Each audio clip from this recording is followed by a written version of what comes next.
Ọmọ AKOGUN sinimá tó ṣẹ̀ṣẹ̀ jáde tí àwọn òṣèré jàǹkàn-jàǹkàn sì kópa nínú rẹ̀. Àwọn òṣèré bíi Odunlade Adekola tí ó jẹ́ AKOGUN nínú sinimá yìí, ó jẹ́ alágbára tí ó sì jẹ́ ọ̀rẹ́ sí ọba ìlú. Bẹ́ẹ̀ náà la rí Omowunmi Ajiboye tí òun jẹ́ ẹ̀rí ìfẹ́ nínú sinimá yìí.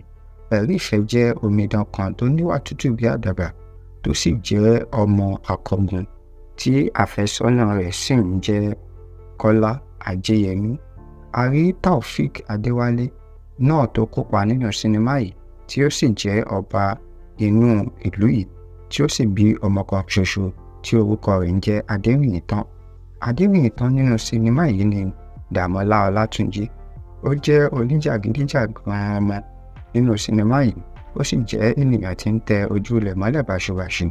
Ó fẹ́ràn láti máa fi ipá bá àwọn omidan ìlú lò pọ̀.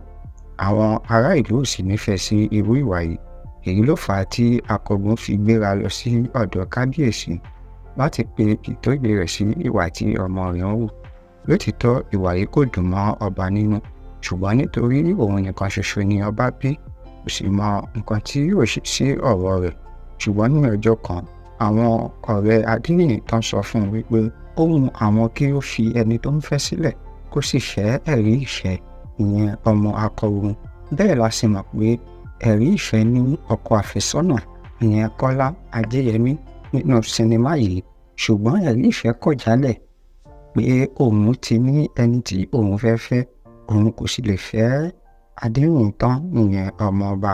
Èyí ló fà á bí ìjà ṣe bẹ́lẹ̀ láàrin kábíyèsí àti AKOGUN. Ṣùgbọ́n Adéwìyìntán ó fi ọgbọ́n àrékérekè, ó fẹ́ fi bá ẹ̀rí ìfẹ́ lájọṣepọ̀ tipátipá. Ṣùgbọ́n ẹ̀rí ìfẹ́ ń jà raburabu láti bọ́ lọ́wọ́ Adéwìyìntán. Ṣùgbọ́n Adéwìyìntán ó fi nǹkan na ẹ̀rí ìfẹ́. Sinimá yìí sì parí sí ibẹ̀. Apá kejì sinimá yìí tá à ń retí ni wípé kí ni nǹkan tó gbẹ̀yìn Adéwìyìntán àti àwọn ẹmẹ̀wà rẹ̀, àti pé kí ni pàápàá ìjà tó bẹ́ sílẹ̀ láàrin AKOGUN àti ọba, níbo ló yọrí sí. A ó máa fi tó yín létí ní kété tí apá kejì sinimá yìí bá ti jáde. Ẹ ṣé.